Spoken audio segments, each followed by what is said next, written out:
So a long time ago, I was a lock sport enthusiast. Before it was even called lock sport, we were just lock pickers.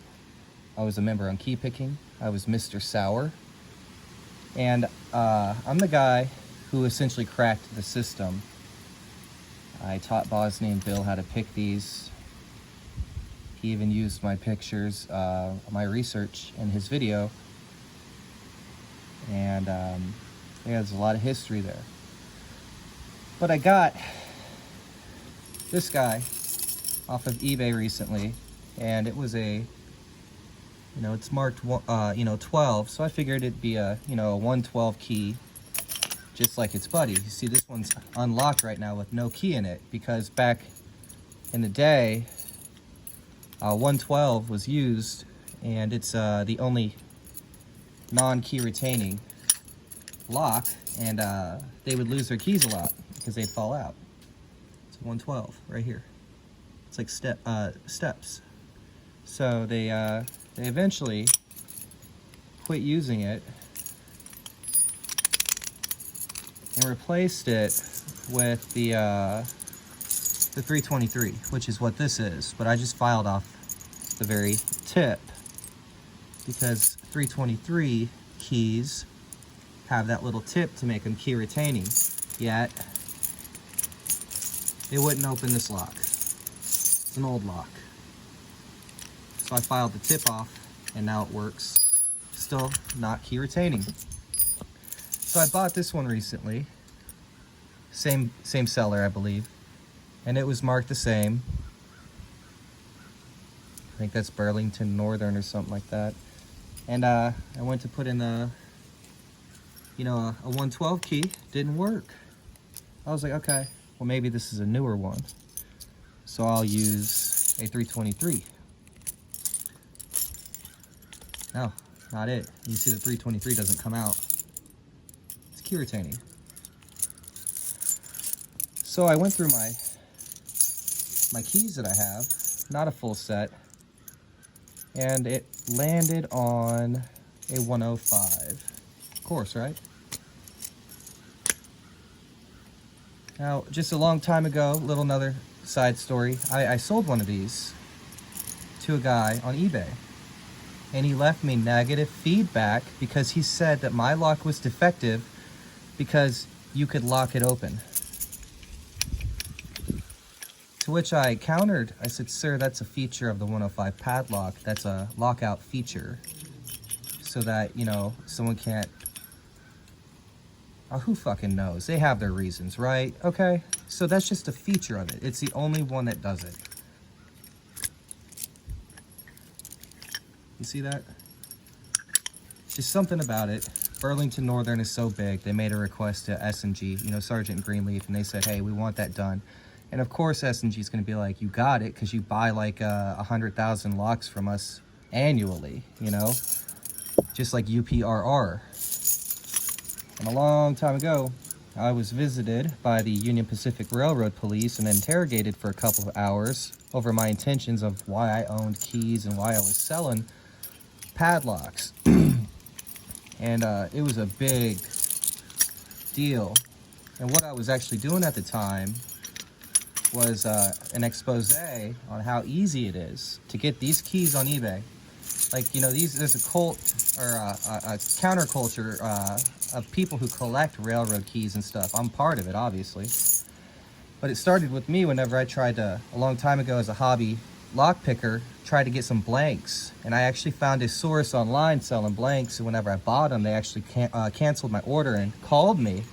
They said it's a threat to national security. We didn't mean to even list those publicly. So sorry about that. And I was pretty pissed. But I understood. I got it. And I saw a problem that these locks are easily, compromised just based on, the practice that's already in play. And Union Pacific Railroad Police told me that any key like this, any lock like this is technically lost or stolen. And these are always their property no matter what. And they were trying to, I don't know what they were trying to do. They're trying to pull something. They were like, the locks I had on eBay for sale had UPRR on all of them. I had 5 for sale at one time. And they were like, how on earth did you get all these? And I said, eBay. They're like, why do you have so many? I said, I like them. They're like, how come all the ones that you're selling are have our insignias on them? And I said, because I sold all the other ones, the ones that didn't have insignias, because I find them to be of lesser value. Because in padlock collecting, these are called a logo lock. They are insigniaed, or they have a logo, and so we know where it came from or who used it. It has a story, there's context, or as antiquitists call it, provenance. So we know more about it. And therefore, I was selling them to gain more money, because it's a group of, 5 logo locks. And they were like, what makes you think you have the right to sell our property? I said, it's not your property, I bought it. I have receipts, and I showed them. PayPal and eBay are very good about that. They give you a lot of receipts. And they were like, well, still, it has our insignia and logo on it. What makes you think you can own such a thing, let alone sell it? And I said, now mind you guys, they picked me up at my house and detained me and took me to my local police station and interrogated me. And so I told them, I said, you guys picked me up in a Ford. And they're like, yeah. I was like, who owns that? And they're like, we do. I said, well, according to your standard of logic, Ford still owns that, and you shouldn't even use it, I suppose, for any personal gain. And they kind of, they got kind of pissy and looked at each other and looked at me. It's a good point. And I was like, another example. If I go to a garage sale and there's a Coke bottle or a Coke sign or a Coke uniform from a factory worker back in the day for sale in a box, nothing logically makes you think that you can't own that item and bring it home and maybe flip it for a profit. And what I was doing actually at that time was doing my research, and I was in touch with a whole bunch of people in the industry asking questions about these locks and stuff. And somebody who actually works on a line sent me some cotter pins, and he showed me how to make cotter pin keys to some locks. Is this the right one? And I don't know if I have the right one. No, hold on. Anywho, he showed me how to do it, and it just kind of, it was exciting. I have the wrong cotter pin. That's what's going on. But, I was intrigued by it because to protect the general public, and all that property, like trains are heavy, they carry hazardous waste all the time, crude oil, coal, stuff like that. It was mind-boggling to me how they use such a simple system that can so simply be defeated. And according to their own admission, all keys and locks that are not in their possession are either lost or stolen, and they therefore are doing a shitty job of custody control. And you can buy these keys sometimes for $35, and mind you, some numbers are rare and some are not. And so say this 101 key I just passed could sell for $350. I've sold them for that much. I sold a key that was a 108 and also one that was a 118. Each of those keys brought me $500. Some are common. 102s are the most common. Guess what? They're still used. They're still used by Union Pacific Railroad. And so I told him, I was like, the fact that you guys are here busting my balls is proof that you guys have a bigger problem on your hands. I was like, just, change the locks. And let's put it in a business perspective. For them to change every padlock, these are expensive. These are like $100 each, minimum. I'm talking on their accounts probably. Like they're like a $300 lock for civilians, but they're ordering thousands. So they're getting bulk discount. Only reason this lock exists is for them. And so for them to replace every single one and their keys would cost probably $1 billion, because railroads are everywhere. There's track everywhere, there's switches everywhere, there's boxes everywhere, and they're secured with these. And so you see now, here's the correct cotter pin. You see now, they got a big problem on their hands. And they're trying to control the keys and locks on eBay And I guess to them, I asked them how they had acquired my credentials, my private data.